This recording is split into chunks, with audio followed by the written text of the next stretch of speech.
जी, आज हम बात करेंगे सबसे इंपॉर्टेंट चीज, वो है हमारी साइकोलॉजी। आप अपनी कॉपी में हेडिंग लिखिए साइकोलॉजी।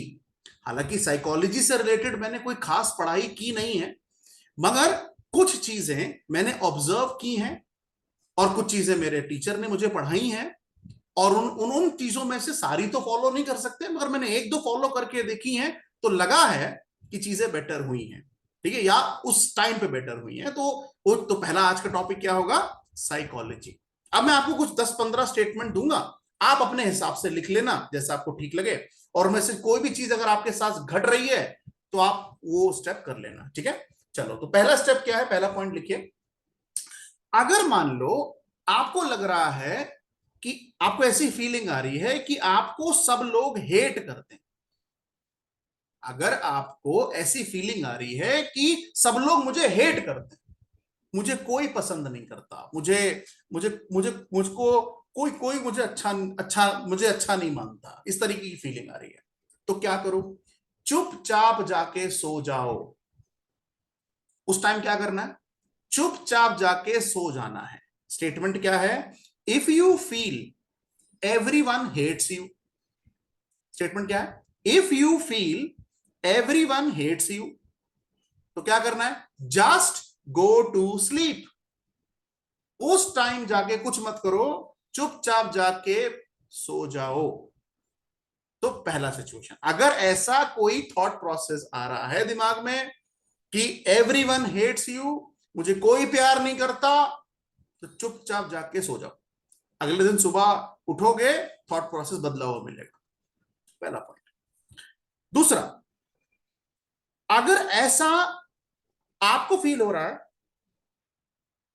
कि मैं अपने आप से प्यार नहीं करता, let's suppose if you feel कि आपको लग रहा है कि मैं अपने आप से मुझे नफरत हो रही है, आई एम हेटिंग अपने आप को, है ना? तो स्टेटमेंट है if you feel you are hating yourself, अपने आप से नफरत हो रही है, यार मुझे मैं ही नहीं पसंद आ रहा हूं, तो क्या कर सकते हैं? उस टाइम पर शावर ले लो, मतलब नहाने चले जाओ। अगर आपको फील आ रही है कि मैं अपने आप को पसंद नहीं करता, मैं अपने आप को हेट करता हूं, तो क्या कर सकते हैं? शावर लेके देखो, नहा के देखो। ठीक है, कुछ ना कुछ बदलाव आप अपनी फीलिंग में नहाने के बाद जरूर पाएंगे। तो इसीलिए ये दो छोटे स्टेटमेंट हैं, इनमें से जो भी कभी सिचुएशन में आप आए तो करके देख लीजिएगा, कुछ ना कुछ पॉजिटिव इंपैक्ट आएगा। तीसरा, अब मान लो तीसरी फीलिंग क्या हो सकती है? तीसरी फीलिंग हो सकती है कि दुनिया में हर आदमी हर आदमी से हेट करता है। ऐसे थॉट प्रोसेस भी आ सकता है कि दुनिया में हर आदमी से हेट करता है, कोई किसी से प्यार नहीं करता। एवरीवन हेट्स एवरीवन, ये स्टेटमेंट है, एवरीवन हेट्स एवरीवन। अब मान लो ये थॉट प्रोसेस दिमाग में आ रहा है, तो क्या करें? सिंपल, अपने घर से बाहर चले जाओ। अगर ये थॉट प्रोसेस दिमाग में आ रहा है तो जरा एक लंबी वॉक लेके आओ, बाहर लोगों को देख के आओ, थॉट प्रोसेस बदल जाएगा। क्योंकि ऐसा हमें लग रहा है कि लोग आपस में मार काट कर रहे हैं, एक दूसरे को पसंद नहीं करता, मगर जैसे ही आप घर से बाहर जाएंगे, एक लंबी वॉक लेके आएंगे, आपको कई जगह ऐसी सिचुएशन दिखेगी जहां पर आपको लगेगा नहीं यार, ये मेरा सोचना गलत है, इतनी नफरत भी दुनिया में नहीं है। तो अगर आपको ये फील आ रहा है कि एवरीवन हेट्स एवरीवन, तो क्या सजेशन है? Go out of your house. ये करके आपको देखना है अगर ये फीलिंग आता है। आगे बढ़ते, अब चौथी जो बहुत कॉमन प्रॉब्लम होती है, जो कभी ना कभी मेजॉरिटी लोगों के साथ आती है, क्या आता है? कई बार ऐसा लगता है कि दिमाग एक है, हम सबके पास एक दिमाग है, बट द पॉइंट इज उसमें थॉट्स बहुत सारे हैं। मतलब बहुत सारी चीजों के बारे में हम सोच रहे हैं। ऐसा बहुत कॉमन है और बहुत लोगों के साथ होता है कि दिमाग में मल्टीपल थॉट्स आ रहे हैं, बहुत सारी चीजें दिमाग में चल रही हैं। उस समय क्या करना है?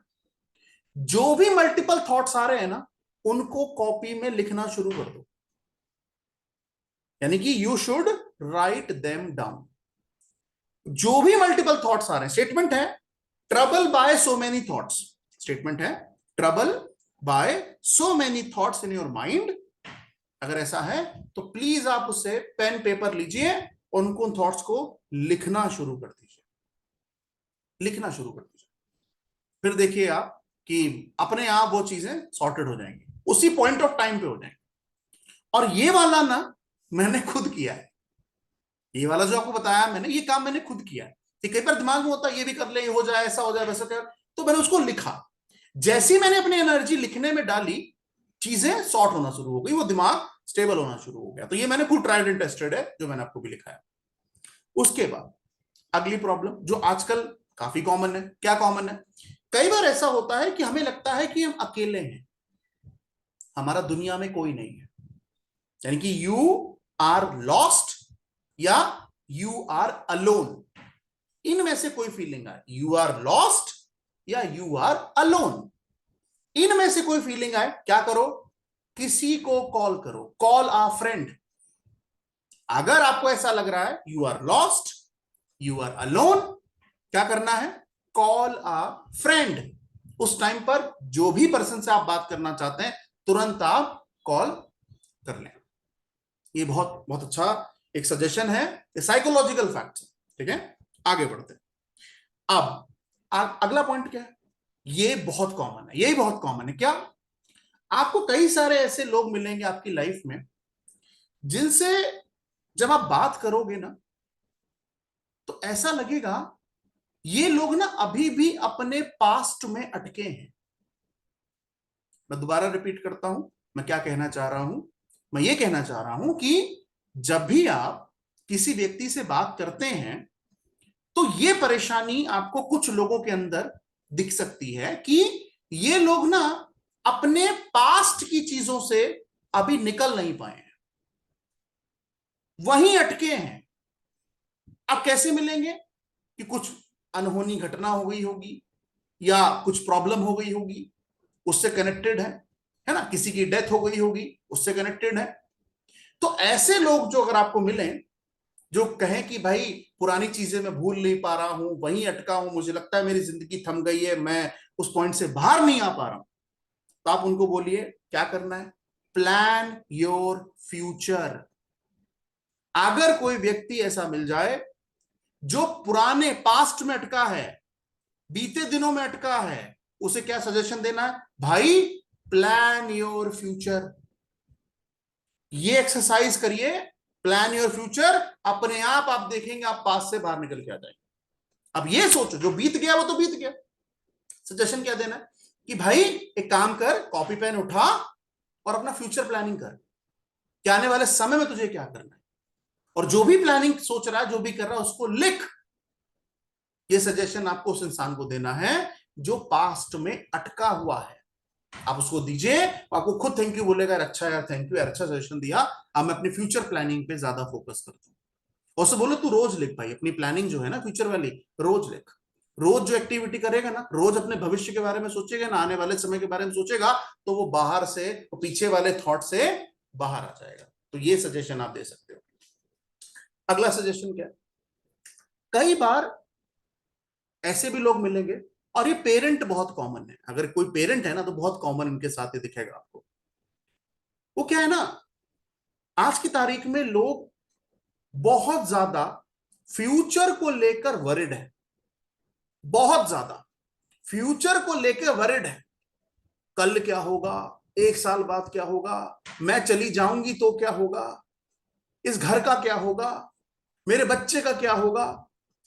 सब मतलब इतने ज्यादा बेचारे परेशान हैं, दिक्कत है कि वरिड है ना, वरिड अबाउट द फ्यूचर, ये स्टेटमेंट है, worried about the future.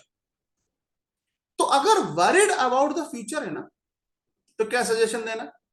Focus on your present. क्या क्या सजेशन देना है? Focus on your present. उसको बोलना है भाई आज का तो जी ले, अभी का तो जी ले, अभी क्या चल रहा है इस पे काम कर ले। फ्यूचर में तू बातें कर रहा है कि ये कर लेगा, वो कर लेगा, ऐसा हो जाएगा, वैसा, छोड़ उसको। और जब से कोरोना वायरस आया है, कोविड आया है, हम सब इस बात से बहुत क्लियर कट हो मैसेज हमको गया है कि हमारी जिंदगी का कोई भरोसा नहीं है। हम कल हैं या नहीं है पता नहीं है, तो हम ये 10-10 साल 20-20 साल की प्लानिंग क्यों कर रहे हैं? मत कीजिए। तो अगर आप भी इस परेशानी से जूझ रहे हैं कि फ्यूचर को लेके बहुत वरिड है, भविष्य को लेकर बहुत वरिड है, भाई प्रेजेंट पे फोकस कर। अभी क्या है, और अभी अगर सुधार लेगा ना, करंट सिचुएशन सुधार लेगा ना, फ्यूचर अपने आप ठीक हो जाएगा। तो फोकस ऑन योर प्रेजेंट, अगर आप पास्ट के बारे में, सॉरी फ्यूचर के बारे में बहुत वरिड है।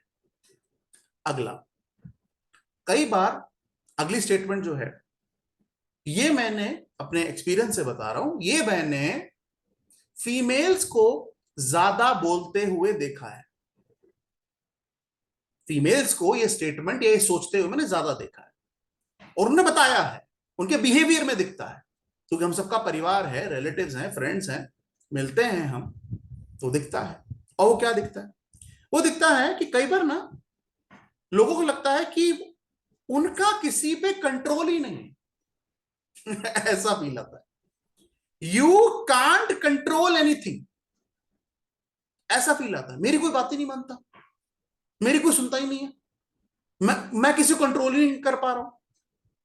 तो अगर आपको ऐसा लग रहा है कि आप कुछ भी कंट्रोल नहीं कर सकते हैं, तो क्या कर सकते हैं? छोटे मोटे काम कर सकते हैं, जैसे अपना फ्रिज, अपनी अलमीरा, उसको ऑर्गेनाइज कर लो। क्या सजेशन देना है? अगर आपको कंट्रोल नहीं कर सकते तो सजेशन क्या है? Organise small things. कुछ भी छोटी चीज है उसको संवार लो, उसको ऑर्गेनाइज कर लो। इसका मतलब आपका जो माइंड है वो डाइवर्ट हो गया, और आप क्या कर रहे हो? अपने कपड़े ठीक से लगा रहे हो, अलमीरा को ठीक से रख रहे हो, फ्रिज को ठीक से रख रहे हो। तो इसका मतलब वो चीजें आपके कंट्रोल में है ना, क्योंकि जैसे आप रख रहे हो वैसे रख रही हैं।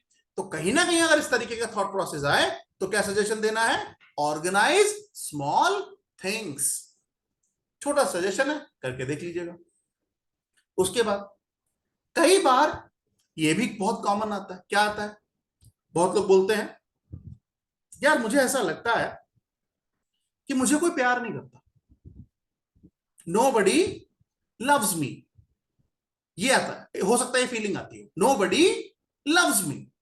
और कई बार ना इस तरीके की बातें आप उन लोगों से भी सुनेंगे जिनकी आप कंसल्टेशन करेंगे, वो खुद बोलेंगे, वो खुद बोलेंगे nobody loves me।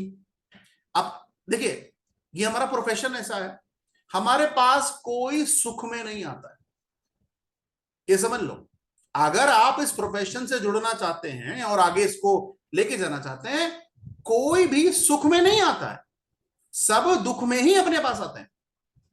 उस टाइम पे क्या करना है भाई? ये माइंड को सेट कर लो कि 90% क्लाइंट, अगर आप सोचिए सुख में हमारे पास आ जाते या सुख में ये चीजें कर लेते, तो दुख थोड़ा कम हो जाता है ना, क्योंकि दुख में ही लोग ज्यादातर भगवान के पास या इस तरीके की चीजें करते।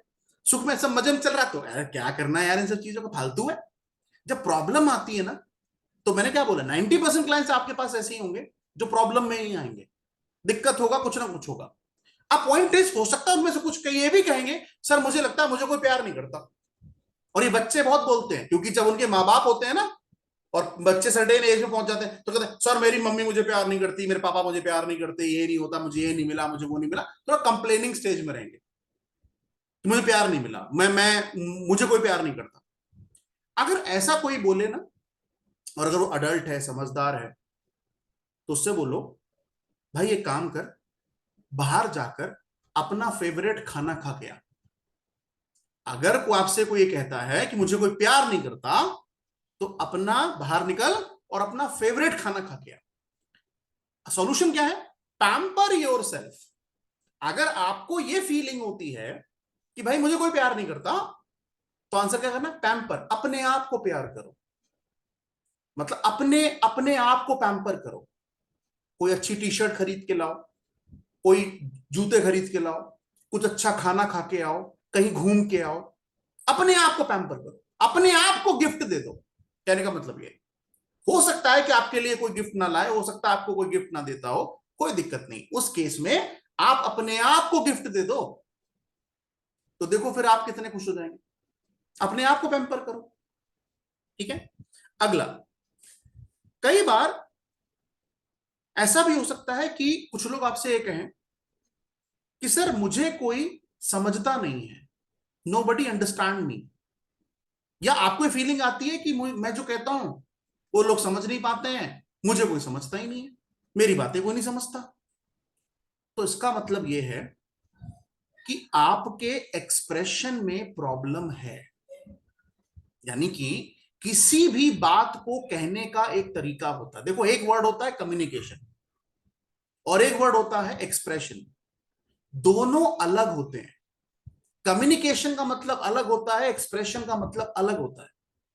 तो अगर कोई व्यक्ति आपसे ऐसा बोल रहा है कि नो बडी अंडरस्टैंड मी, मुझे कोई नहीं समझता, तो क्या सजेशन दो? भाई, जब एक्सप्रेस कर रहे हो तो थोड़ा अच्छी तरीके से एक्सप्रेस करो, अपनी एक्सप्रेशन पे थोड़ा ध्यान दो, क्योंकि ये प्रॉब्लम आपको तभी आएगी जब प्रॉब्लम एक्सप्रेशन में होगी। कई बार आप देखिए ना, ये कहां आपको समझ में ज्यादा आता है, जब आप अपनी बात दूसरे के सामने रखते हैं तो कुछ लोगों के अंदर एक कला होती है, आर्ट होती है कि बड़े अच्छी तरीके से अपनी बात को सामने रखते हैं। तो that is not communication, that is expression. उनके हाथ चल रहे हैं, उनके मुंह चल रहा है, उनका आंखें उस तरीके से वो पोस्चर करके बैठे हैं, तो दैट इज कॉल्ड एक्सप्रेशन। कहते ना, अपने प्यार का इजहार करना मुझे नहीं आता, ऐसे बहुत लोग बोलते हैं, मुझे प्यार का इजहार करना नहीं आता। तो that is not communication, that is expression.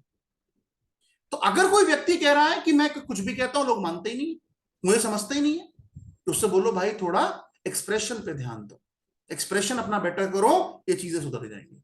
तो एक्सप्रेस योर सेल्फ क्रिएटिवली, ऐसा बोल दो, एक्सप्रेस योर सेल्फ क्रिएटिवली, ऐसा बोल दो।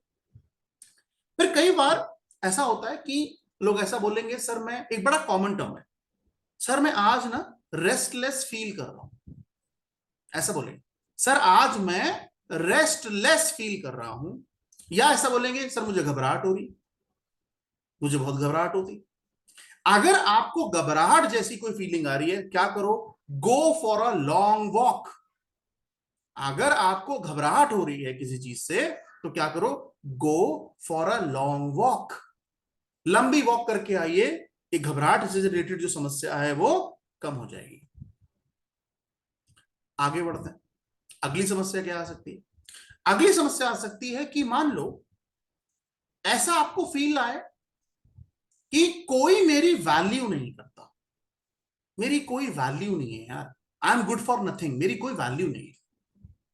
पहली बात तो ये फील आनी नहीं चाहिए, बिल्कुल नहीं आनी चाहिए। अपने दिल दिमाग में कभी नहीं आना चाहिए कि I am good for nothing, मेरी कोई वैल्यू नहीं है, मैं अपने फैमिली में कोई वैल्यू नहीं रखता हूं, ये कभी नहीं आना चाहिए। मगर फिर भी अगर आपके दिमाग में, दिल में इस तरीके की फीलिंग आ रही है, तो क्या करना है? आपको ऐसे इंसान की मदद करनी है जो नीडी है। आप ये करके देखिए। अगर आपको लगता है आप यूजलेस हैं, आपको लगता है आप किसी काम के नहीं है, लोग आपको वैल्यू नहीं देते, तो एक बार उस बच्चे को आइसक्रीम खिला के देखो जो ट्रैफिक सिग्नल पे भीख मांग रहा है। जैसे ही आप उसे आइसक्रीम देंगे ना, आपको खुद समझ में आ जाएगा आप कितने वैल्यूएबल हैं किसी के लिए। बस एक बार करके देखो। अगर ये थॉट प्रोसेस अपने अंदर आ रहा है कि मैं वैल्यूएबल नहीं हूं, मेरी किसी को पड़ी नहीं है, कोई लोग मेरी वैल्यू नहीं करते हैं, एक बार नीडी पर्सन को मदद करके देखो आप, ये थॉट प्रोसेस ना बदल जाए तो आप कहिएगा। दुनिया में करोड़ों अरबों लोग हैं जिनको जरूरत है आपकी, और आप ये कह रहे हैं कि मेरी कोई वैल्यू नहीं है, मैं किसी काम का नहीं हूं। तो ये थॉट प्रोसेस कभी भी दिमाग में नहीं आना चाहिए। अगला, कई बार ऐसा फील हो सकता है, स्पेशली जो जॉब करते हैं लोग, उनको थोड़ा ज्यादा हो सकता है, बिजनेस वालों को भी हो सकता है कि I am in a pressure, मेरे ऊपर बहुत ज्यादा प्रेशर है, ऐसी फीलिंग आ सकती है। टू मच प्रेशर, स्टेटमेंट क्या है? Too much pressure. और ये बहुत कॉमन लोग बोलते हैं, कॉर्पोरेट्स में काम करते हैं, बिजनेस करते हैं, बहुत बोले बहुत प्रेशर है, बहुत प्रेशर है, बहुत बहुत प्रेशर, ऐसा बोले। अगर वो ऐसा बोले तो आंसर क्या करना है? जाके अपने लिए मैगी बनाओ। अगर जैसी वो ये बोले ना कि बहुत प्रेशर है, do a simple task, any simple task, भाई जरा मैगी बना के लाना। जितनी देर में वो मैगी बनाएगा ना और लौट के आएगा ना, उसका थॉट प्रोसेस बदल जाएगा। बिल्कुल चेंज हो जाएगा। अगर बोला भाई बहुत प्रेशर है, काम का बहुत प्रेशर है, काम का बहुत प्रेशर है, भाई जा मेरे लिए मैगी बना के लेके आ, इतना बोलना है बस। थॉट प्रोसेस चेंज, ये ट्राइड और टेस्टेड है, मैंने खुद किया है, ये भी मैंने किया है, इसलिए बता रहा हूं। बस इतना बोल दो मैगी बना के लो। कोई बोले ना बहुत काम का प्रेशर है, बहुत काम का प्रेशर है, बहुत काम का प्रेशर है, 2-3 बार बोले ना, चौथा चौथी लाइन भाई मुंह बंद करा दो उसका, भाई मैगी रखी है बना के लेके आ, अब मुझे भी खिला खुद भी खा, अपने आप चेंज हो जाएगा। तब देखो मैगी बनाते बनाते ही चेंज हो जाएगा उसका प्रोसेस, थॉट प्रोसेस बदल जाएगा। अगला बहुत इंपॉर्टेंट स्टेटमेंट है, ध्यान से सुनिएगा, बहुत अच्छी है। कई बार ना, क्योंकि आपके मैंने आपसे क्या बोला, ये फील्ड ही ऐसी है कि बहुत सारे लोग इसमें ऐसे ही मिलेंगे आपको, जो कुछ ना कुछ आपको कंसल्टेशन में बताएंगे कि ये प्रॉब्लम है, ये प्रॉब्लम है, ये प्रॉब्लम है, ठीक है। उनमें से एक प्रॉब्लम क्या है कि सर मुझे ऐसा लगता है कि जो मैंने काम स्टार्ट किया है वो मुझसे हो नहीं पा रहा है। ऐसा बोलेंगे कि सर मैंने जो काम स्टार्ट किया है ये मुझसे हो नहीं पा रहा है, सर मैं गिव अप, मैं तो गिव अप कर चुका हूं, मुझसे नहीं हो पाएगा सर, है ना, ऐसा बोलेंगे। ऐसा बोलते हैं, ऐसा बोलते हैं, ठीक है। उनको क्या सजेशन देना है, उनको ये सजेशन देना है कि यार उस टाइम पीरियड को याद करो जब आपने इस काम को स्टार्ट किया था। उनको क्या सजेशन देना है, उस टाइम पीरियड को याद करो जिस टाइम पीरियड में आपने ये काम स्टार्ट किया था, जिसपे आप आज गिव अप करने की बात कर रहे हो, उस टाइम पीरियड को याद करो और फिर वहां से सवाल पूछो कि मैंने ये काम शुरू किया क्यों था। रिमेंबर व्हाई यू स्टार्टेड, ये सवाल पूछो उनसे। अगर वो आपसे बोले, और बोलेंगे, मैं बोल रहा हूं कंसल्टेशन में बोलते हैं, तो बोलेंगे sir I am done with this, हो गया अपना गिव अप, अब मुझसे नहीं होगा, बिजनेस नहीं होगा, जॉब नहीं होगा। क्या बोलो, ये स्टार्ट क्यों किया था, ये बताओ। कुछ तो सोचा होगा ना, तो हाँ सर ये, तो अगर वो सोचा है तो उसको एक बार फिर से सोचने की जरूरत है, स्टार्ट क्यों किया था। अगर उसका आंसर आपके पास है तो गिव अप करने का तो कोई पॉइंट ही नहीं है ना। तो इसलिए अगर कोई आपसे ये स्टेटमेंट बोलता है, उसको बस पीछे लेके जाओ, उसको उसको याद दिलाओ 4-5 साल 10 साल पुरानी बात, भाई क्यों शुरू किया था ये, आज बंद करने का सोच रहे हो, शुरू क्यों किया था, वो सोचो, वो याद दिलाओ उसको, उसकी शक्तियां याद दिलाओ। तो बोलेगा हाँ सर सही है, वो थॉट प्रोसेस मैं भूल गया था, अब मैं आगे फिर से और मेहनत करूंगा। तो ये जितने भी पॉइंट मैंने आपको बताए हैं, इसका न्यूमरोलॉजी से कोई लेना देना नहीं, कोई लेना देना नहीं, मगर हाँ ह्यूमन नेचर से लेना देना है, बिल्कुल लेना देना है। और अगर आप, मैं कहता हूं कि आप इसको आगे कंटिन्यू करें या ना करें, न्यूमरोलॉजी आगे पढ़ें या ना पढ़ें, मगर अगर ये साइकोलॉजिकल थॉट्स जो है ना, वो अगर आप याद रखें, और कोई भी पर्सन आपको इनमें से किसी से परेशान मिले, उसको अगर आप ये बता देना, तो आप बहुत ब्लेसिंग आपको अपने जीवन में मिलेगा।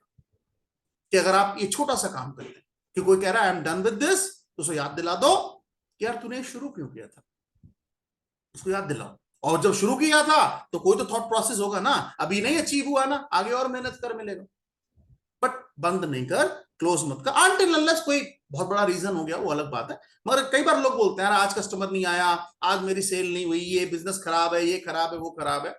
हाँ, और उस केस में उसका डेस्टिनी नंबर जरूर चेक कर लेना कि डेस्टिनी नंबर कहां जा रहा है, ठीक है। बट द पॉइंट इज कि कई बार लोग अपने एंटी डेस्टिनी नंबर से काम करते हैं, ठीक है, तो वो फेड अप उनको देता है लाइफ, ठीक है। बट द पॉइंट इज कि अगर वो बोल रहे हैं कि I am done with this, मैं ये कर चुका हूं, अब आई एम गिव अप कर रहा हूं, तो ये सवाल उनसे जरूर पूछ लो आप कि भैया एक बार आपने शुरू क्यों किया था। तो ये कुछ टिप्स हैं। तो आई थिंक अगर देखा जाए तो टोटल मिला के मैंने 14 टिप्स आपको बताए हैं, तो एक बार टोटल कर लीजिएगा, टोटल 14 होंगे, ठीक है। तो ये some useful tips of psychology हैं, ठीक है, तो ये इंपॉर्टेंट है। चलिए फिलहाल तो अब आगे बढ़ते हैं, अब बैक टू न्यूमरोलॉजी। तो आपको अब से समझाते हैं कि अब हम अगले पड़ाव पे क्या पढ़ने वाले हैं। पिछली क्लास में आई होप आप सभी लोगों ने या तो अटेंड की होगी क्लास या फिर उसकी रिकॉर्डिंग देखी होगी। अगर आपने पिछली क्लास की रिकॉर्डिंग देखी है तो आपको याद होगा कि मैंने पिछली क्लास में क्या पढ़ाया था, बहुत इंपॉर्टेंट चीज पढ़ाई थी, मोबाइल नंबर, व्हीकल का नंबर और प्रॉपर्टी नंबर किस तरीके से डिसाइड करें, ठीक है। जो हम मतलब कहीं ना कहीं थोड़ा बेटर कर सके, है ना। हालांकि उसमें और भी चीजें हैं, वो आगे पढ़ेंगे, बट द इंपॉर्टेंट इज कि मोटा मोटा तो यही है, ठीक है। तो वो हमने पढ़ा था। और आज हम क्या पढ़ने वाले हैं, अभी तक मैंने आपको जितनी भी क्लासेस में चीजें समझाई हैं वो न्यूमरोलॉजी का एक कॉन्सेप्ट है जिसको लोशो ग्रिड के बेसिस पे कहा जाता है। लोशो ग्रिड एक कॉन्सेप्ट है, हमने पढ़ा था, आपने बनाया भी होगा, हो सकता है आपने अपने फैमिली वालों का भी बना डाला हो, ठीक है। और बनाना भी चाहिए, इसमें कोई खराब बात नहीं है कि बना के एक बार प्रैक्टिस कीजिए कि क्या क्या योग आ रहा है, क्या आ रहा है, वो सारा देखिए। उसके बाद लोशो ग्रिड में मैंने आपको वो भी पढ़ाया था कि कितने योग बनते हैं। तो लोशो ग्रिड वाला योग बहुत इंपॉर्टेंट है कि योग से क्या होता है ना, अगर कोई योग बनता है तो उस चीज का 100% होना मतलब तय हो जाता है, काफी हद तक वो चीज एक्यूरेट हो जाती है, क्योंकि तीनों कॉलम टिक लग गए, ये भी है, ये भी है, ये भी है ना। जैसे 4, 5, 6 एक योग है, उसको बहुत इंपॉर्टेंट योग कहते हैं लोशो ग्रिड में। 2, 5, 8 है तो वो भी एक योग है, बड़ा इंपॉर्टेंट है। तो कहीं ना कहीं ऐसा नहीं है, कई बार ऐसा भी होगा कि लेट सपोज कि ऐसा क्लाइंट आपको बोलेगा, ठीक है, ऐसा बोलेगा, क्या बोलेगा कि लेट सपोज जैसे मान लो आपने बोला कि मैंने आपको योग पढ़ाया था, वो 2, 5, 8 का योग है ना। 2, 5, 8 का योग क्या कहता है, उसे कुछ लोग सिल्वर राजयोग बोलते हैं, सेकंड राजयोग बोलते हैं, मल्टीपल नेम्स है। बट 2, 5, 8 का जो ग्रिड है ना, जो ये नंबर आते हैं हमारी ग्रिड में, लोशो ग्रिड की बात कर रहा हूं, ठीक है। तो 2, 5, 8 का जो एरो है वो हमें क्या दिखाता है, वो प्रॉपर्टी से रिलेटेड दिखाता है कि ये बंदा का 2, 5, 8 का कॉम्बिनेशन ले रहा है तो कहीं ना कहीं अच्छी खासी प्रॉपर्टी अपने जीवन में बनाएगा, ठीक है। प्रॉपर्टी का प्लेन उसको मानते हैं, अच्छा, अच्छी खासी डिसेंट लाइफ इसकी जीवन में होगा। बट द पॉइंट इज, कई बार लोग ऐसे बोलेंगे कि सर मेरे पास 2, 5, 8 है मगर मैं रह तो किराए के मकान में रहा हूं। ऐसा बोलेंगे कि मेरे पास 2, 5, 8 है मगर मैं किराए के मकान पे रह रहा हूं सर। तो ये तो फालतू हो गया न्यूमरोलॉजी है ना। आपने जो प्रिडिक्शन की बेकार होगी सर, बिल्कुल फालतू है। तो उसमें उसको आंसर क्या देना है, आंसर देना नहीं, उसी से पूछना है। उससे पूछो हमारे देश में कितने लोग हैं जो सिगरेट पीते हैं। आपके पास कोई आंकड़ा है, उसी उसी से पूछो। तो आपसे बोले ना कि सर मेरे पास 2, 5, 8 का प्लेन कंप्लीट हो रहा है और मेरे पास तो किराए पे रह रहा हूं, झुग्गी में रह रहा हूं, झोपड़ी में रह रहा हूं, कुछ नहीं है मेरे पास। उससे पूछो हमारे देश में कितने लोग सिगरेट पीते हैं। तो वो कुछ, वो तो क्या बोलेगा, यही बोलेगा ना कि सर मुझे थोड़ी पता कितने कितने, मगर बहुत पीते। ये तो बोलेगा ना बहुत पीते। अब बहुत पीते तो ये पूछो उनमें से कितने लोगों को सिगरेट पीने से कैंसर हुआ है। क्या सबको हुआ है? नहीं। क्या सबको हुआ है? नहीं ना। हमारे देश में कितने लोग रोज शराब पीते हैं? एग्री, लोग शराब पीते हैं। शराब और सिगरेट के बारे में थ्योरी क्या दी जाती है, यही बोलते हैं ना, स्मोकिंग कॉजेस कैंसर, यही बोलते हैं ना। ये मैं थोड़ी कह रहा हूं, आप मूवी देखने जाइए, सबसे पहले आ जाएंगे खांसते हुए लोग आपको बताने की स्मोकिंग कॉजेस कैंसर। थ्योरी है ना ये, मगर क्या वो थ्योरी सब पे अप्लाई होती है? नहीं। इसका मतलब भैया कुछ और भी चीजें है ना, आपकी बॉडी भी तो है ना, कि उसने उस सिगरेट को कैसे लिया। ऐसे ही जो ये योग हैं वो क्या बताते हैं कि अगर आपके जीवन में ये लाइन कंप्लीट हो रही है तो इसकी संभावना बढ़ जाती है। ऐसा अगर आप 10 लोगों में देखेंगे तो आपको 6 से 8 लोग ऐसे मिलेंगे जो अपने घर में रह रहे होंगे, उन्होंने अपना घर बनाया होगा और जल्दी एज में बना लिया होगा। मैंने आपको डिटेल में समझाया, 2, 5, 8 आप एक बार देखिएगा। तो पॉइंट इज कि अब 4, 5, 6 है, राजयोग है लोशो ग्रिड के हिसाब से 4, 5, 6। आगे चल के आपका थॉट प्रोसेस बदल जाएगा, लोग 5 को बहुत इंपॉर्टेंस देते हैं, बहुत ज्यादा। 5 नंबर इंपॉर्टेंट है, मगर जब हम वैदिक में पढ़ेंगे तो वहां 7 की इंपॉर्टेंस है, वहां 5 की नहीं है, वहां 7 ज्यादा इंपॉर्टेंट माना जाता है। तो पॉइंट इज कि ऐसा नहीं है कि 2, 5, 8 अगर मैंने बोल दिया या मैंने बोल दिया भाई 2, 5, 8 का प्लेन कंप्लीट हो रहा है तो भैया ये तो प्रॉपर्टी बनाएगा, अच्छी खासी प्रॉपर्टी बनाएगा, और वो कहेगा सर मेरे पास तो भुजी मांग कुछ नहीं है, मैं तो झुग्गी झोपड़ी में रह रहा हूं। तो पॉइंट इज ये चीजें भी तो मैटर करती है ना, आप कहां पैदा हुए हैं, आपने कितनी एजुकेशन ली, क्या किया अपने जीवन में, फैसले कैसे लिए हैं। अब कई बार लोग आपको मिलेंगे, जैसे मैंने पढ़ा था 2, 7, 6 का प्लेन अगर कंप्लीट होता है आपको स्पोर्ट्स एक्टिविटी में या फिजिकल एक्टिविटी में जाना ही चाहिए। अब कुछ लोग बोलते हैं कि सर हमारे पास तो 2, 7, 6 है और हमने तो स्पोर्ट्स के बारे में कभी इंटरेस्ट ही नहीं लिया। अब अगर आपको बचपन में बताया ही नहीं गया कि ये चीज आपके साथ है, तो फिर आप उसमें इंटरेस्ट कैसे लेंगे? तो द पॉइंट इज, ये सब क्या है? ये थ्योरी है, डेटा है, साइंस है, जो लोगों को स्टडी करके ही बनाई गई है। मगर सबके साथ एप्लीकेबल हो जरूरी नहीं है, मगर मेजॉरिटी के साथ होती है। और टचवुड अभी तक जो कुछ भी मैंने कंसल्टेशन में लिया है, लगभग लगभग आदमी इस बात को मान लेता है कि सर मेरे साथ ये चल रहा है, मेरे साथ ये चल रहा है, मैं ऐसा हूं सर। तो the point is, they are just theories, जो बहुत किसी, कह सकते हैं ना, इंटेलिजेंट लोगों ने इसको क्रिएट किया है, बनाया है, लिखा है। हम सब सिर्फ उसको समझ रहे हैं, आगे बता रहे हैं, बस ये फर्क है। तो इसलिए ऐसा कभी मत मानिए कि अगर मेरे ग्रिड में ये लिखा है तो ये हो जाएगा, ये नहीं, ऐसा नहीं। बट हाँ, सिम्टम्स या चांसेस थोड़े ज्यादा है कि आपके जीवन इस तरीके से, इस दिशा में चलेगा। ठीक है, तो आज हम क्या पढ़ने वाले? आज मैं आपको एक नया कॉन्सेप्ट इंट्रोड्यूस कर रहा हूं, जो मैं नया पढ़ाने वाला हूं, और ये बहुत इंपॉर्टेंट है, क्योंकि ये हमारे, कहते हैं ना इसको, जैसे लोशो ग्रिड है, ऐसे एक होती है वैदिक ग्रिड। तो आप अपनी कॉपी में हेडिंग डालिए वैदिक ग्रिड। यानी कि वैदिक मतलब इंडिया का ओरिजिन, इंडिया के कॉन्सेप्ट से थोड़ा ज्यादा देखते हैं, इसमें महादशा, अंतरदशा, प्रियंतर दशा, बहुत कुछ होता है। ठीक है, तो मगर बेस कहां से शुरू है, स्टार्टिंग कहां से होता है? ठीक है, तो स्टार्ट करते हैं। हेडिंग डालिए वैदिक ग्रिड। आज का टॉपिक है वैदिक ग्रिड। अब ये वैदिक ग्रिड हमें क्या सिखाती है? हालांकि थोड़ा बहुत तो आई थिंक मैंने आपको वैदिक ग्रिड के बारे में पढ़ाया है, आप थोड़ा बहुत तो आपको आइडिया होगा कि वैदिक ग्रिड कैसे बनता है, मगर फिर भी मैं एक बार रिपीट कर देता हूं, क्योंकि इसका कॉन्सेप्ट लोशो ग्रिड से थोड़ा डिफरेंट है, थोड़ा डिफरेंट है। ठीक है, तो ये, क्योंकि क्या होता है ना कि जब आप वैदिक टर्म का यूज करते हो तो कहीं ना कहीं ऐसा इंडिया वाली फील आती है, अपने देश वाली फील आती है, ऐसा कि सर हमारे देश की बात कर रहे हैं, ये टॉपिक हमने बचपन से सुना है। क्योंकि एस्ट्रोलॉजी तो कहीं ना कहीं हमें हमेशा हमारे घर में रहती ही है, कोई ना कोई आदमी इसके बारे में बात करता ही करता है। तो द पॉइंट इज कि वैदिक ग्रिड क्या कहता है, वैदिक ग्रिड का मतलब क्या है। ठीक है, तो चलिए स्टार्ट करते हैं। मैं कोशिश करूंगा कि मैं थोड़ा सुंदर लिख पाऊं। ठीक है, तो आज का टॉपिक है, आप प्लीज नोट कर लीजिए, वैदिक, वैदिक ग्रिड। आज हम वैदिक ग्रिड के बारे में पढ़ेंगे। अब ये वैदिक ग्रिड क्या है, वैदिक ग्रिड हम कैसे बनाते हैं, उस पर थोड़ा बात करेंगे।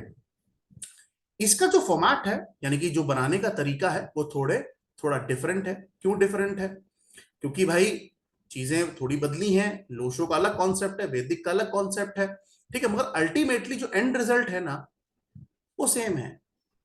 चाहे आप लोशो की स्टडी करो, चाहे आप वैदिक की स्टडी करो, किसी की भी स्टडी करो, बट द एंड रिजल्ट क्या है? सामने वाले की जो परेशानी है उसको थोड़ा हम कम कर सके, एंड रिजल्ट तो यही है, और तो कुछ नहीं है। ठीक है, तो वैदिक ग्रिड कैसे बनेगा, क्या कॉन्सेप्ट है? सबसे पहले हमें बनाना होगा स्टैंडर्ड ग्रिड। स्टैंडर्ड ग्रिड यानी ये ग्रिड कभी नहीं बदलेगा, इसका जो फॉर्मेट है वो हम कभी चेंज नहीं करेंगे। हाँ, डेट ऑफ बर्थ बदलती रहेगी, नंबर का प्लेसमेंट बदलता रहेगा जो हम बनाएंगे डेट ऑफ बर्थ के हिसाब से, मगर ये ग्रिड, जो स्टैंडर्ड ग्रिड है, वो नहीं बदलेगी। तो वो कैसी होगी? वही सेम 3x3।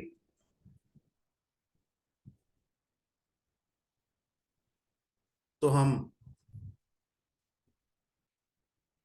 एक 3x3 की ग्रिड बनाएंगे, आप भी बनाएंगे साफ सुथरी बढ़िया सी, क्योंकि स्टैंडर्ड वाली जो है वो ग्रिड हमें याद होनी चाहिए।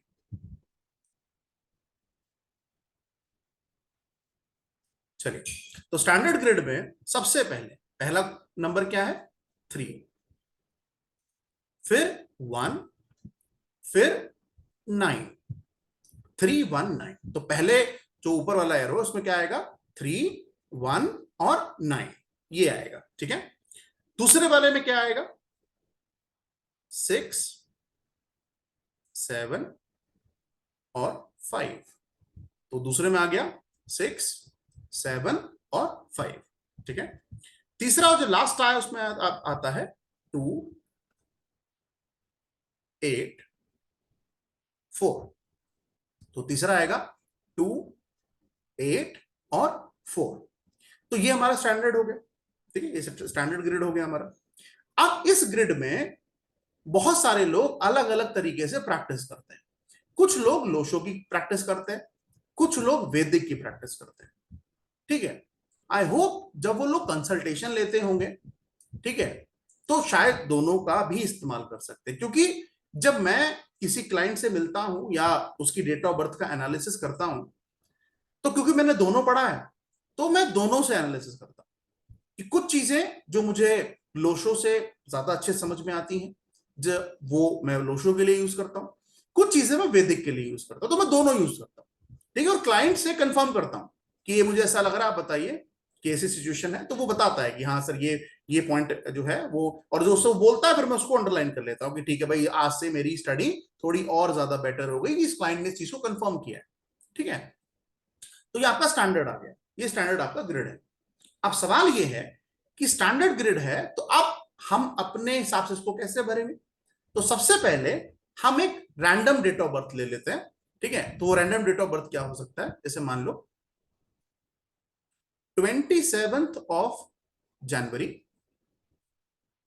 2018, ये एक रैंडम डेट ऑफ बर्थ है, 27 जनवरी 2018। अब ये आ गया। अब इसमें हम लोशो ग्रिड में क्या करते थे, जितने नंबर दिख रहे हैं वो सारे डाल दिए, है ना। फिर क्या निकालते थे? मूलांक निकालते थे, भाग्यांक निकालते थे, उसको भी इसमें ऐड करते थे। तो अब यहां पर हमारा सबसे पहला डेट ऑफ बर्थ लिया, उसके बाद हमें यह चेक करना है कि इस पर्सन का पर्सनैलिटी नंबर यानी कि मूलांक क्या है। अब 2018 में पैदा हुआ है, तो कोई बहुत बड़ा इंसान तो ये नहीं होगा, बच्चा ही होगा, है ना। तो अब इसका पर्सनैलिटी नंबर क्या है, कैसे निकालेंगे? पर्सनैलिटी नंबर के लिए हमें सबसे पहले डेट को देखना होता है कि बच्चा दुनिया में कब आया था। तो बच्चा दुनिया में आया है 27 तारीख को, 27 को आया है। तो जब वो 27 को आया है, डबल डिजिट है, डबल डिजिट मतलब कंपाउंड नंबर है, कंपाउंड को हम सिंगल डिजिट में लेके जाएंगे। ठीक है, तो कैसे लेके जाएंगे?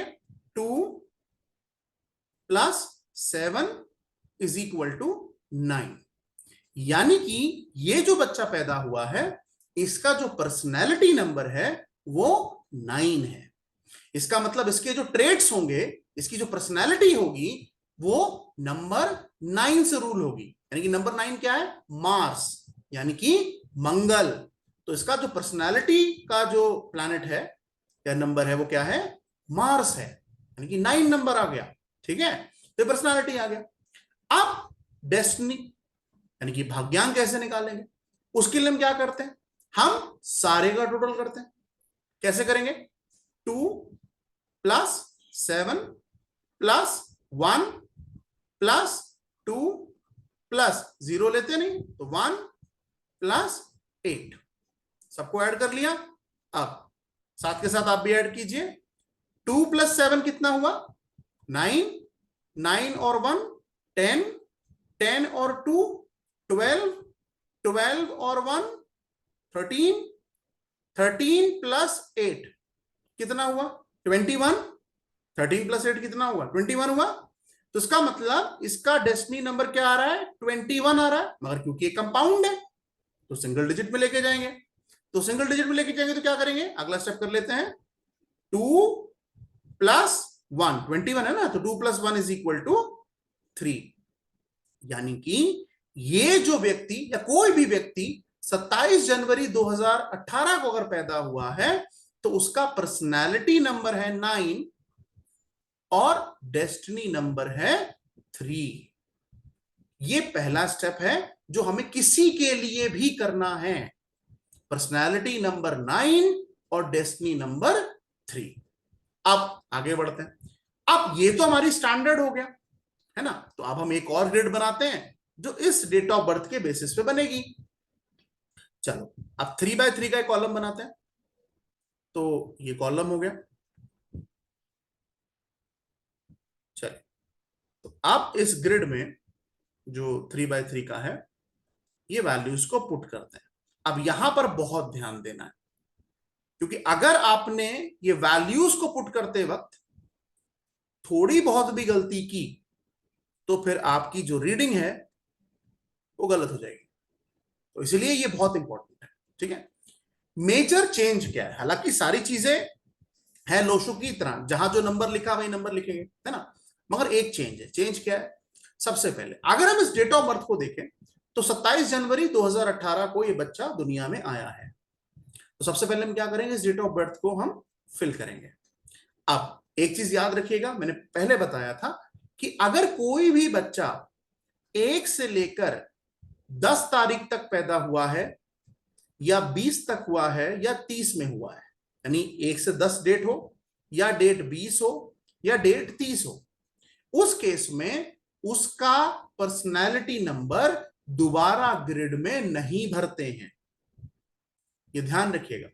अगर मान लो लेट सपोज कोई व्यक्ति 1 जनवरी 2018 को पैदा हुआ है, ठीक है, तो हमने अगर ये पूरी डेट ऑफ बर्थ ग्रिड में भर दी तो इस पर्सन की पर्सनालिटी तो 1 होगी ना, क्योंकि 1 तारीख को पैदा हुआ है। तो दोबारा से 1 नहीं भरना है पर्सनालिटी के नंबर। ध्यान रखिएगा, ये सबसे बड़ी गलती है जो लोग कर लेते हैं। अगर 11 तारीख है, 12 है, 13 है, 14 चलेगा, मगर तारीख 1 से लेकर 10 तक नहीं होनी चाहिए, 20 भी नहीं होनी चाहिए, और 30 भी नहीं होनी चाहिए। अगर इन डेट्स पे आप पैदा हो रहे हैं तो आप पर्सनालिटी नंबर दोबारा नहीं भरेंगे, ठीक है। अब ये बच्चा तो 27 को हुआ है, तो उसके साथ तो प्रॉब्लम नहीं, इसका तो सारे नंबर डालेंगे हम, ठीक है। तो अब सबसे पहले 27 है ना, तो 27 में 2 कहां आ रहा है, ये आ गया, तो हमने 2 यहां रख दिया। स्टैंडर्ड को देख के वहां नंबर पुट कर देना, तो 2 यहां आ गया, ठीक है। अब 7 तो बीच में आता है, तो 7 यहां पे डाल दिया, तो 27 आ गया, ठीक है। अब अगला नंबर क्या आ रहा है, जनवरी से क्या आ रहा है, 1 आ रहा है। 1 आ रहा है, 1 कहां है भाई, 7 से ऊपर है, तो ये रहा, 1 आ गया। अब आगे 2018।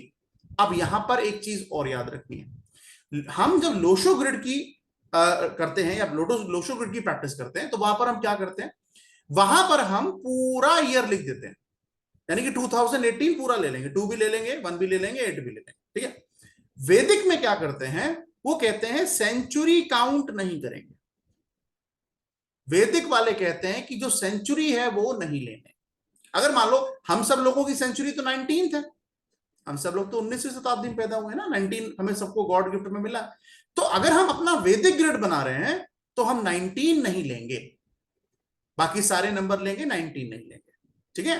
तो सेंचुरी काउंट नहीं करना है। तो अभी वालों के लिए 20 मिलेगा, पुराने वालों के लिए 19 मिलेगा, शायद 18 वाला तो अब शायद जिंदा नहीं होगा, ठीक है। तो 19 और 20 ही आपको देखने को मिलेगा, तो वो आपको नहीं लेना है। तो वहां पर हम स्किप कर देते हैं, 27, 2 और 7 लिख दिया, 1 भी लिख दिया। अब 20 नहीं लेंगे, 18 बचा। अब जब 18 बचा तो क्या करना है, बिल्कुल सेम भाई, 1 कहां है वहीं लिखेंगे, जहां 1 है वहीं लिखेंगे, तो 1 आ गया। अब 8 है, 8 कहां गया, ये आ गया। इसका मतलब हमने सारी डेट ऑफ बर्थ जो है वो इसमें रख दिया, ठीक है। मगर अभी क्या बाकी है, अभी 2 चीजें बाकी हैं। क्या, पर्सनैलिटी और डेस्टिनी को लिखना। अब पर्सनालिटी और डेस्टिनी को क्या करना है, मैं फिर रिपीट करता हूं। अगर पर्सनालिटी का नंबर 1 2 3 4 5 6 7 8 9 10 है, 20 है, 30 है, तो पर्सनालिटी को नहीं लिखना है, क्योंकि आप वो नंबर ऑलरेडी डाल चुके हो, ठीक है। मगर अगर बाकी कोई नंबर है 11 से लेकर 19 तक, फिर 21 से लेकर सर, तो आप उसको लिख सकते हो, वो नंबर आपको लेना है, पर्सनालिटी नंबर लेना है। तो इस बच्चे का पर्सनालिटी नंबर 9 है, मगर ये 9 बन कैसे रहा है, 9 से नहीं बन रहा है, ये 27 से बन रहा है। तो 27 से बन रहा है, इसलिए भाई 9 लेंगे। तो 9 कहां लिखा है, यहां लिखा है, तो 9 हमने यहां पुट कर दिया, 9 आ गया, पर्सनालिटी आ गया। अब डेस्टिनी क्या है, 3, तो 3 कहां लिखेंगे, यहां लिखेंगे। इसका मतलब ये हमारी टेबल हो गई कंप्लीट, ये ग्रिड हमारी कंप्लीट हो गई। हमने पहले डेट्स को डाला, जो सारे नंबर्स हमें डेट ऑफ बर्थ में दिए थे वो लिखा, फिर पर्सनैलिटी और डेस्टिनी को निकाला। अब पर्सनैलिटी और डेस्टिनी को जब निकाला तो हमने उसको भी वहां पुट कर दिया। जब हमने पुट कर दिया तो देखा भाई अब हमने सारे नंबर्स को यहां पर पुट कर दिया, अब कुछ भी बाकी नहीं, ये सारे स्टेप्स हमने कर लिए। अब क्या करना है, अब इस ग्रिड की रीडिंग करनी है कि इस ग्रिड में कौन से नंबर हैं और कौन से नंबर नहीं हैं। अब एग्जाम्पल के तौर पर देखो, अगर मैं इस ग्रिड को एक बार ध्यान से देखूं तो इसमें कुछ नंबर मिसिंग हैं। मिसिंग नंबर का क्या रोल है आगे पढ़ेंगे, बट मिसिंग है। मिसिंग क्या है, अगर आप देखिए तो यहां पर 6 आता है, तो 6 नहीं दिख रहा है ना, 5 नहीं दिख रहा है और 4 नहीं दिख रहा है। यानी इस बच्चे के ग्रिड में 3 चीजें नहीं दिख रही हैं, 6 नहीं दिख रहा है, 5 नहीं दिख रहा है और 4 नहीं दिख रहा है। तो ये इसके मिसिंग नंबर है। अब जब नंबर मिसिंग हो गए हैं, इसका मतलब हर नंबर का अपना एक एट्रीब्यूट है ना, एक क्वालिटी है, कुछ अच्छाई बुराई है ना, तो वो चीजें आपको इसमें मिसिंग दिखेंगी, गायब दिखेंगी। हालांकि आगे मैं आपको पढ़ाऊंगा कि कुछ ऐसे नंबर होते हैं जो दूसरे को ओवरलैप कर लेते हैं, मतलब अगर वो ग्रिड में वो नंबर अवेलेबल है तो वो दूसरे की जो कमियां या अच्छाई हैं उसको लगभग लगभग वो परिणाम मिल जाता है, मगर दैट्स अ डिफरेंट थिंग।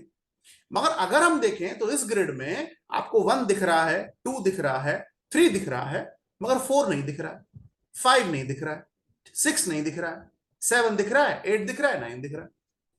तो ऐसे हम जब नंबर्स को प्लॉट करते हैं तो हमारा क्या बनता है, वैदिक ग्रिड बनता है।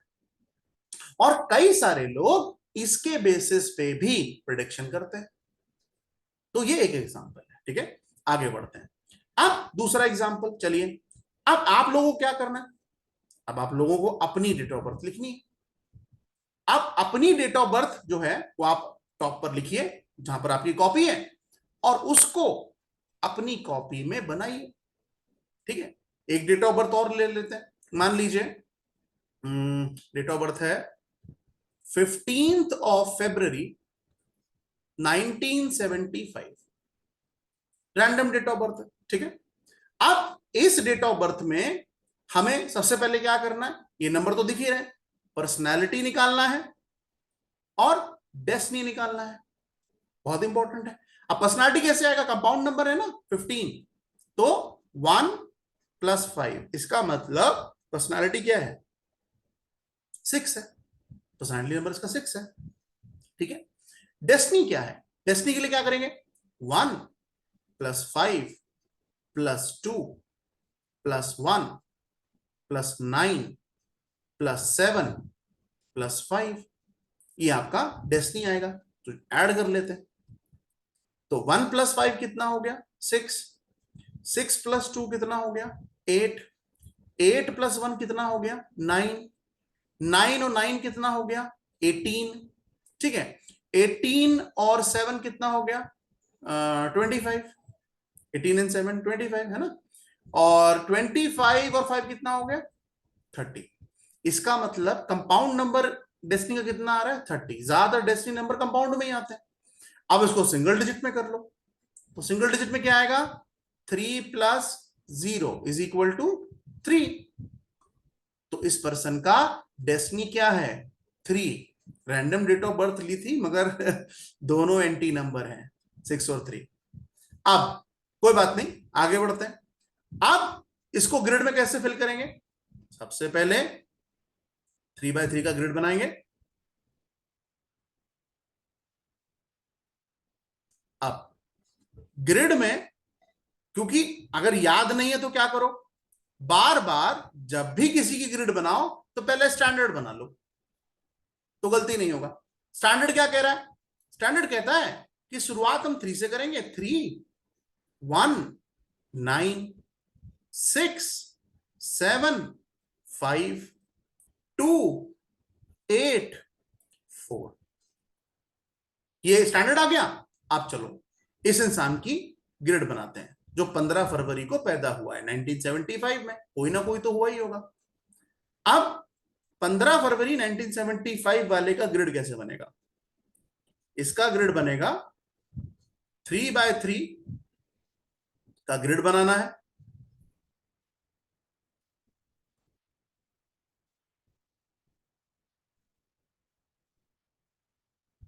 ओके, 3 × 3 का ग्रिड बनाना है। अब सबसे पहले हम डेट ऑफ बर्थ को फिल करेंगे। अब इसमें क्या कंडीशन है, 19th सेंचुरी को फिल नहीं करना है, इसको क्रॉस लगा दो, 19 नहीं आएगा, 19 नहीं आएगा, ठीक है।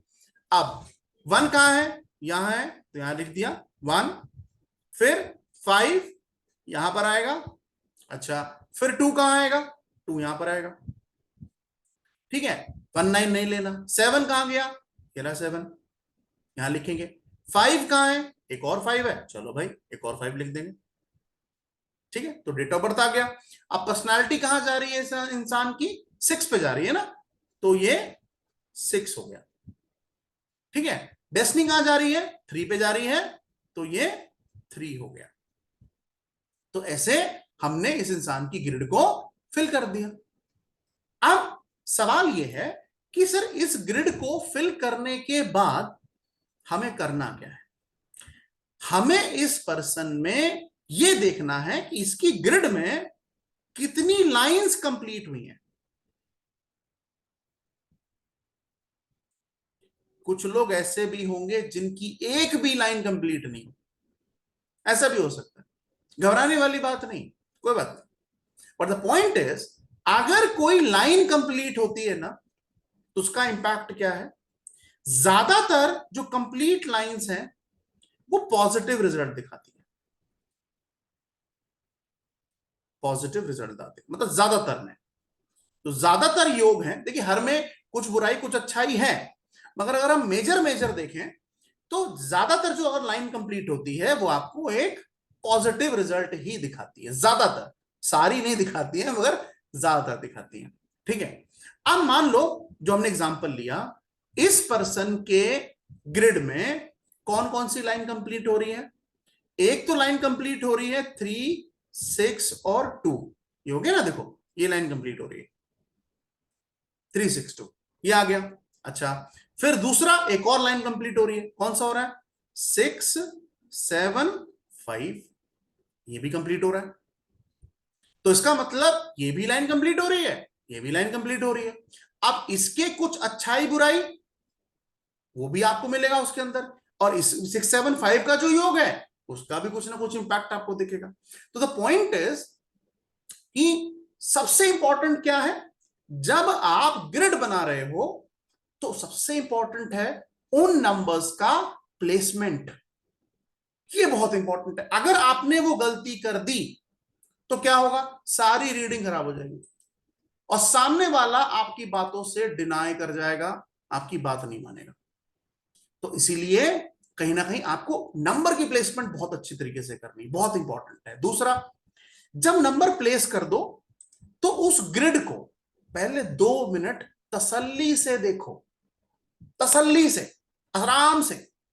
क्योंकि कई बार मैं आपको एक अनुभव बताता हूं, एक्सपीरियंस बताता हूं। जैसे कई बार ऐसा होता है कि मान लो जब क्लाइंट आता है तो कई बार कुछ ऐसे क्लाइंट आपको मिल सकते हैं, लोग क्लाइंट क्या, आप कुछ लोग भी आपको ऐसे मिल सकते हैं, अगर आप उनका फ्री कंसल्टेशन कर रहे हैं, वो आपको बोलेंगे कि फटाफट फटाफट कर लो सर, फटाफट कर लो सर, कल बता दो सर, परसों बता दो सर। उस केस में आप टाइम लेकर तसल्ली से उसकी ग्रिड रीड करें। कभी भी ना, आप अगर सेटिस्फाइड नहीं है अपनी रीडिंग से, या आपको लगता है कि I will take more time, या मुझे और टाइम चाहिए, I want to take more time, तो उस केस में टाइम ले लो, मगर ग्रिड अच्छे से रीड करो, जल्दबाजी मत दिखाओ। अगर जल्दबाजी दिखाओगे तो पता लगा 1 5 की जगह 2 5 डल गए, सेंचुरी, ये बहुत बड़ी गलती है, सेंचुरी डाल के चले गए। 19 सेंचुरी में बंदा बॉर्न हुआ है, 19 डाल दिया और वैदिक ग्रिड बना रहे हैं। लोशो में गलती नहीं है, वैदिक में हो जाएगी। तो पॉइंट इज कि कोई भी अगर आपके साथ कंसल्ट करना चाहता है तो आप उसे समय दें कि भैया मैं आपकी ग्रिड ठीक से पढ़ूंगा, फिर आपको समय बताऊंगा, इस दिन हम कनेक्ट होंगे और आपको समझाएंगे। जल्दबाजी में किया गया काम परेशानी दे सकता है। और अगर कोई आपको बोले जल्दी कर दे जल्दी कर दे, तो उसे सीधे बोलो भैया ये तेरे पैसे, नंबर बता, मैं ट्रांसफर कर देता हूं। मगर आप उसकी जल्दबाजी में कोई रीडिंग नहीं करेंगे, ये गलती मत कीजिए आप। क्योंकि मैंने आपसे कहा कि पॉजिटिव चीजों को स्प्रेड करना बहुत मुश्किल काम है। अगर एक नेगेटिव चीज हो जाए तो आप देखिए वो आपकी तरह फैलती। आप 50 चीजें किसी के लिए सही कर दें, कोई दूसरे आदमी को नहीं बताएगा, मगर अगर आप उसकी जिंदगी में एक गलत काम कर दें, फिर देखो आप, वो जिंदगी भर नहीं भूलेगा आपको। तू मिला था ना, तूने ऐसा किया था ना मेरे साथ। तो द पॉइंट इज कि अगर आप इस प्रोफेशन में हैं या आना चाह रहे हैं तो भाई टाइम टेकिंग प्रोसेस, आराम से तसल्ली से, है ना, ये कोई समोसे और पिज्जा बर्गर बेचने का कॉन्सेप्ट नहीं है। टाइम लो, तसल्ली से ग्रिड देखो, क्योंकि जब आप ग्रिड को देखोगे ना तो अंदर से कुछ इंट्यूशन आएगा। आपको लगेगा, जैसे मैं आपको बताया था, एक बार एक ग्रिड मैंने पढ़ा, मुझे लग रहा था ये बंदा सरकारी नौकरी में हो सकता है, क्योंकि नंबर इतने पावरफुल थे उसके। और जब मैंने उसका कंसल्टेशन लिया तो उसने बोला सर मैं एसबीआई में हूं। तो द पॉइंट इज कि आप आसानी से तसल्ली से उस ग्रिड को देखो, टाइम दो, और क्या करना है। अगर मान लो आपको लगता है टाइम ज्यादा लगता है ना, क्वालिटी दो यार। 500 रुपए की कंसल्टेशन किस दिन 5,000 की बन जाएगी आपको पता नहीं लगेगा। स्टार्ट आप भले 500 से करो, मैं कहता हूं मैंने स्टार्ट तो 99 से किया था, 99 रुपए से। उससे पहले भी फ्री में था, उससे पहले तो फ्री में था।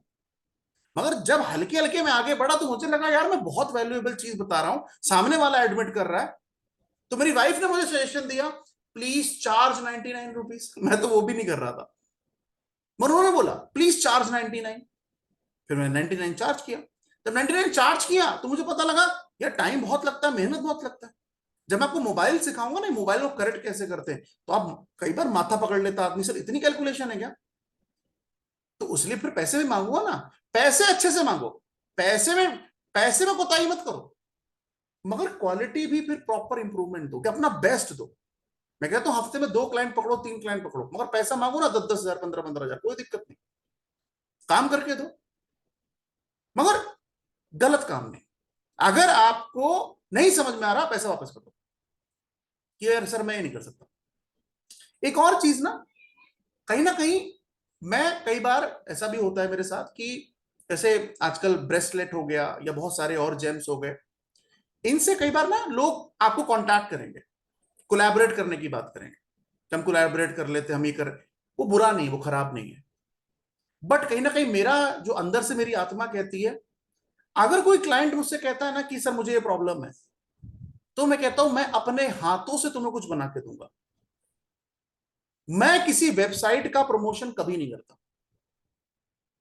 कभी नहीं। आगे देखिए, आगे जीवन क्या होगा, मैं खुद की वेबसाइट बना लूं वो अलग चीज है, कि मैं खुद अपनी वेबसाइट बनाऊं और मैं कहूंगा सर ये चीज आप यहां से खरीद सकते हो, वो अलग चीज है। बट द पॉइंट इज कि मैं जब तक खुद ऑथेंटिकेट नहीं कर लेता कि यार ये चीज सही नहीं है, क्योंकि मैं आसानी से दूसरे पे नई चीजें डाल सकता कि आप कुछ कर लें या आप उसको किसी को दे दे, पता लगा 5,000 10,000 चार्ज कर लिया, बाद में कहा सर आपने बोला था, मैंने 10,000 दे दिए और कुछ नहीं हुआ।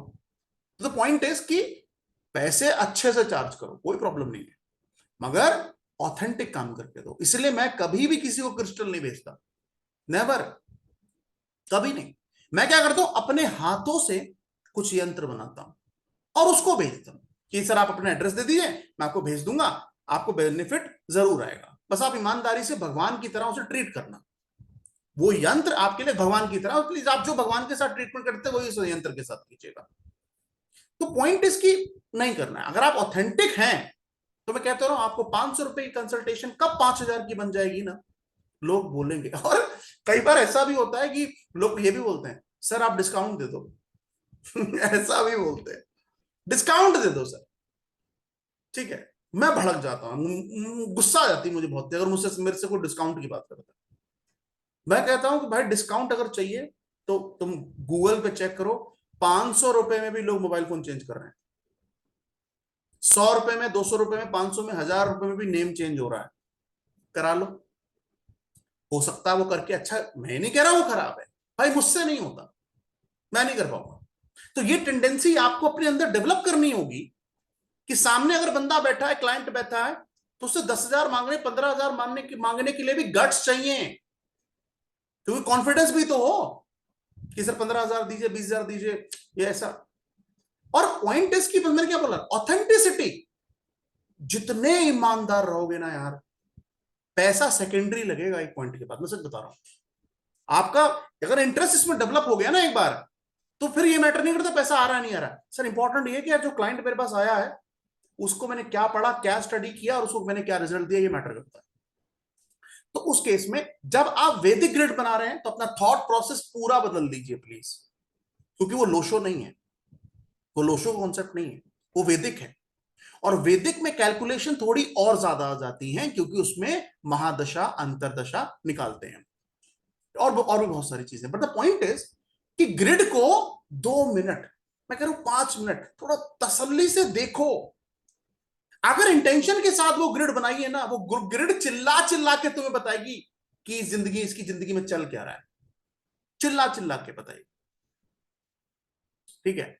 और उस लेवल पे कुछ चीजें मैं आपको जरूर बताऊंगा, मैं अपनी चीजों को शेयर करता हूं हमेशा, जब भी मैं क्लास लेता हूं तो मुझे कुछ भी नई फाइंडिंग आती है तो मैं जरूर बताता हूं कि यार ये, जैसे मैं आपको एक फाइंडिंग अभी बताता हूं, लेटेस्ट अभी फाइंडिंग है मेरी।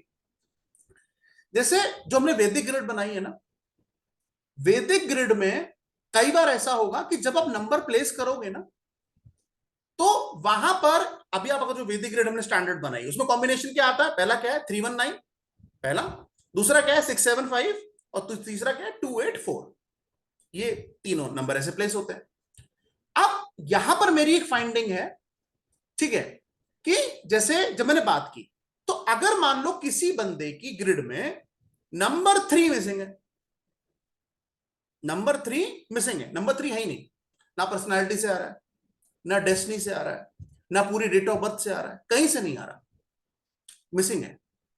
और उसकी ग्रिड में आपको 2 और 6 मिल गया, क्योंकि 362 एक साथ ही लिखेंगे ना अपन, तो 3 आएगा, फिर नीचे 6 आएगा, फिर स्टैंडर्ड की तरह जो स्टैंडर्ड ग्रिड है उसमें ऐसे लिखा है ना, 3 फिर 6 फिर 2, ऐसे लिखा है। अब इसमें 3 को मिस कर दो, 3 मिला ही नहीं सर, सिर्फ 6 मिला फिर 2 मिला। उस केस में एक फाइंडिंग मेरी कह रही है, अगर 6 और 2 प्रेजेंट है ना, तो ऐसे लोगों को स्किन से रिलेटेड समस्या आती है।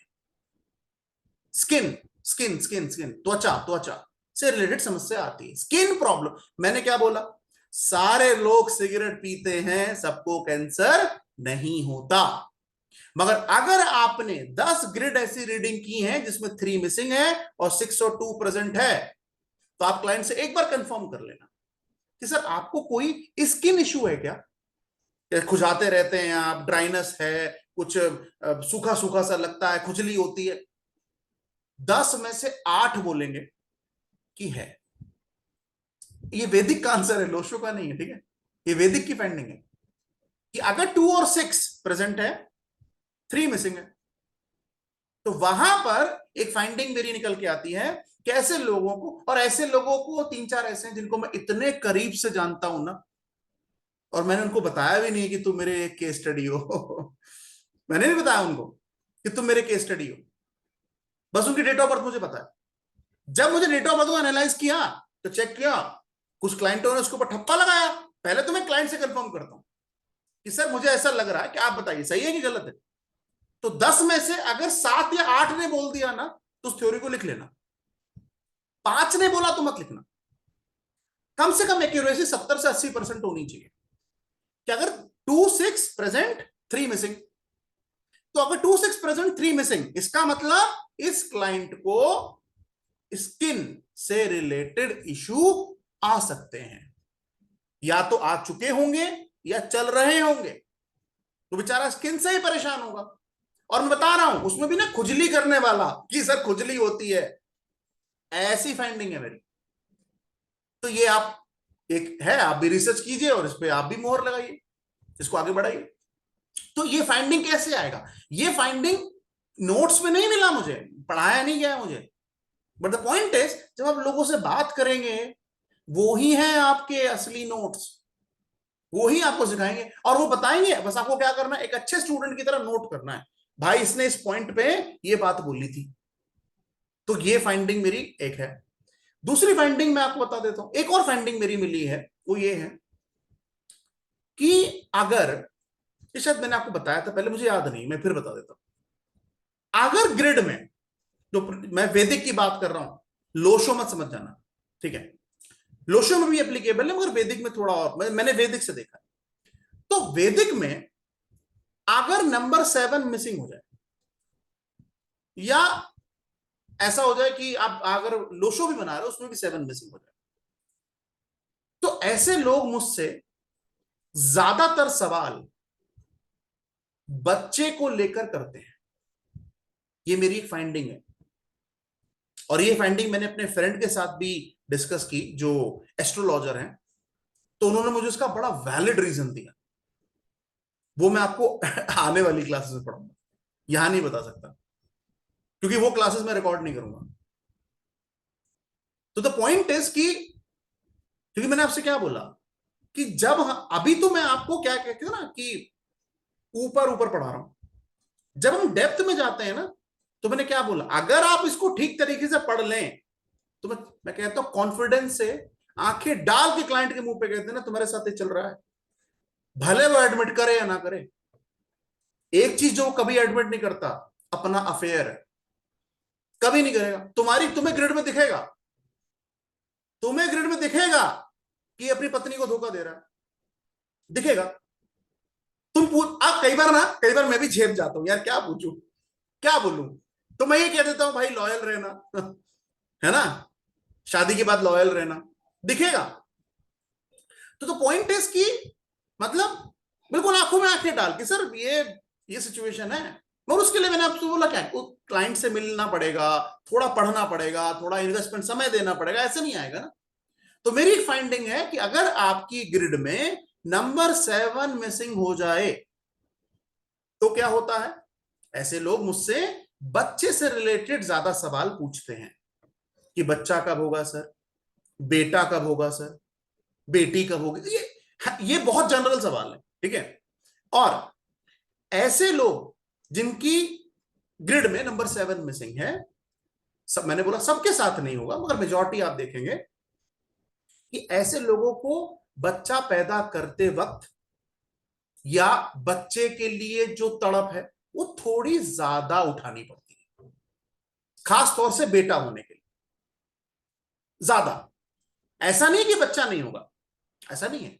मगर होता ना कि एक कपल होता है शादी की 1 साल 2 साल में बच्चा हो गया, है ना। कुछ ऐसे कपल है जिनको 3-4 साल वेट करना पड़ता है। तो फाइंडिंग ऐसा नहीं है बिल्कुल कि बच्चा नहीं होगा, ऐसा होपलेस वाली बात नहीं कर रहा हूं मैं। बट द पॉइंट इज कि जब मैंने, क्योंकि मैं क्लाइंट को नहीं बताता हूं ना कि तुम्हारी ग्रिड में 7 मिसिंग है, उसको थोड़ी बताता हूं मैं तो क्वेश्चन नोट करता हूं कि मैं इससे क्या पूछूंगा। जब वो कहता है हाँ सर, हाँ सर, हाँ सर, तो मैं उतनी बार वहां पे टिक लगाता जाता हूं कि भाई मेरी फाइंडिंग और स्ट्रांग होती जा रही, स्ट्रांग होती जा रही, स्ट्रांग होती जा रही। तो इसीलिए ये कुछ फाइंडिंग मैंने डेवलप की जो मुझे पढ़ाने पढ़ने से नहीं आई, ये मैंने क्लाइंट के साथ डील किया, बात किया, तो वो ऐसा सवाल दिखता है, ये पॉइंट दिखता है। तो जो वैदिक ग्रिड है ना, इस ग्रिड का पहला रूल क्या है, सेंचुरी नहीं लेनी है, पहली चीज। पर्सनालिटी डेस्टिनी निकालना है, सारे नंबर उसमें प्लेस करने हैं सेंचुरी को छोड़कर। मगर अगर कोई डेट ऑफ बर्थ 1 से लेकर 10, 20 और 30 है तो उसका पर्सनालिटी नंबर दोबारा से नहीं लिखना है। ये छोटे छोटे रूल हैं जिनको आप याद कर लीजिए, फायदा हो जाएगा। मगर अब आगे बढ़ते हैं। अब अगला पॉइंट क्या है, सर ग्रिड बन गई, सारे नंबर प्लेस कर दिए, सर अब क्या करें, अगला टॉपिक क्या है, अब क्या बताएं उसको। सबसे पहले ग्रिड में क्या देखना है, योग चेक करो सबसे पहले कि कौन सी लाइन कंप्लीट हो रही है। अगर टोटल मिला के देखा जाए, चलो मैं एक बार ग्रिड ओपन कर देता हूं, स्टैंडर्ड वाली ग्रुप ग्रिड को ध्यान देना है ना। अब स्टैंडर्ड वाली जो ग्रिड है, एक बार मैं स्क्रीन पे दिखा रहा हूं आपको, ये रहा। अब ये स्टैंडर्ड वाली जो ग्रिड है, इस ग्रिड में आपको 319, 675 और 284 दिख रहा है, ठीक है। अब इस ग्रिड में मान लो आपने नंबर्स को पुट किया, तो क्या हो सकता है, या तो आपको एक योग 319 दिखेगा क्योंकि ये भी एक लाइन कंप्लीट हो रही है ना, या फिर एक योग 675 दिखेगा। ये सारे योग हैं वैदिक ग्रिड के, जैसे लोशो में थे वैसे योग इसमें भी है ना। 319 हो गया, 675 हो गया, तीसरा क्या दिखेगा, 284 दिखेगा। ये 3 योग हो गए। अब अगले 3 योग क्या हो सकते हैं, अगले 3 योग हो सकते हैं 362 क्योंकि ये भी एक लाइन कंप्लीट हो रही है। दूसरा क्या हो सकता है 178, ये भी एक लाइन कंप्लीट हो रही है। और 954, ये भी एक लाइन कंप्लीट हो रही है। तो यहां अगर टोटल किया जाए तो कितने बन रहे हैं, 3 योग यहां बन रहे हैं, है ना, और 3 योग हमने यहां लिख दिए, तो टोटल कितने हो गए 6। मगर क्या सिर्फ 6 हैं, बिल्कुल नहीं भाई, दो और हैं। दो कौन से हैं, 374, तो ये वाला हो गया, एक ये लाइन कंप्लीट हो रही है ना, और दूसरी लाइन क्या कंप्लीट हो रही है 972, तो एक लाइन यहां से कंप्लीट हो रही, या 279, जो भी बोल सकते हैं। तो कुल मिला के 3 और 3 6 और 2 8, यानी कि वैदिक ग्रिड में हमें 8 योग मिलते हैं, 8 योग। अब इनमें से कोई ना कोई योग आपको किसी ना किसी ग्रिड में कॉमनली दिखेगा, मगर हाँ मैं ये भी कह रहा हूं कि ऐसा भी पॉसिबल है कि ना दिखे, ऐसा भी पॉसिबल है कि ना दिखे, कोई योग ना दिखे, बट द पॉइंट इज कि 8 योग हैं। तो हमारा सबसे पहला ध्यान कहां जाना चाहिए, हमने नंबर्स को सही तरीके से प्लेस किया है कि नहीं किया, पॉइंट नंबर 1। पॉइंट नंबर 2 कि योग जो आ रहे हैं, क्या हमने साइड में योग लिखे कि कौन कौन से, क्योंकि आपको लिखना पड़ेगा ना सारा, लिखे जब क्लाइंट आएगा तो कैसे बताओगे, तो एक फॉर्मेट बनाओ कि ये लिखा, ये मिला है, ये मिला है, पूरा मैं प्रॉपर पूरी कॉपी में सब कुछ लिखता हूं कि जब मैं क्लाइंट के सामने बैठूं तो बस मुझे पटापट पटापट बोलना पड़े कि सर ये योग है, ये है, ये है। मगर वो आधे पौने घंटे की जो बातचीत हमारे बीच में होती है, उसके लिए तैयारी तो करनी पड़ती है ना थोड़ी, ऐसा थोड़ी कि बोलना शुरू कर दिया कुछ भी फालतू में। तो वहां पर ग्रिड बनाओ, ग्रिड बनाने के बाद 2 मिनट उसे ध्यान से देखो, अपने आप वो ग्रिड आपको कुछ ना कुछ आंसर देगी, और जैसे जैसे समय बढ़ता जाएगा वैसे वैसे आंसर और ज्यादा मिलते जाएंगे, और वैसे वैसे कॉन्फिडेंस बढ़ेगा। ठीक है, उसके बाद सेकंड स्टेप क्या है, सर योग चेक करो कितने योग बन रहे हैं, फिर ये चेक करो मिसिंग नंबर कितने हैं, उसके ग्रिड में कौन से नंबर दिख ही नहीं रहे हैं, और जो मिसिंग नंबर हैं उनके भी एट्रीब्यूट्स हैं कि जब आपकी जिंदगी में वो आएंगे, क्योंकि महादशा अंतरदशा के बेसिस वो आते हैं, तो जब वो आएंगे तो क्या बदलाव करेंगे। तो इसीलिए ये छोटी छोटी चीजें हैं जिनको अगर हम प्रैक्टिस करें तो डेफिनेटली बहुत आसान हो जाएगा, बहुत सिंपल हो जाएगा। ठीक है, तो मगर ये प्रैक्टिस करना पड़ेगा, ऐसा नहीं कि बिना प्रैक्टिस के हो जाएगा। बट द पॉइंट इज कि आने वाले समय में हम, स्पेशली जब मैं लोशो की बात करूंगा या वैदिक की बात करूंगा डिटेल में, तो उसको मैं रिकॉर्ड नहीं करूंगा। क्यों? तो कई बार ऐसा होता है कि कुछ ऐसी चीजें निकल के बाहर आती हैं जो बहुत पर्सनल है, बहुत पर्सनल है, और इसीलिए ना डॉक्टर से और न्यूमरोलॉजिस्ट से, एस्ट्रोलॉजर से झूठ नहीं बोलना चाहिए। अगर आपने अपनी डेट ऑफ बर्थ को समय दे दिया है तो फिर आप झूठ मत बोलिए, सच्चाई बयां कीजिए, और वो आपको फिर सही दवा देगा।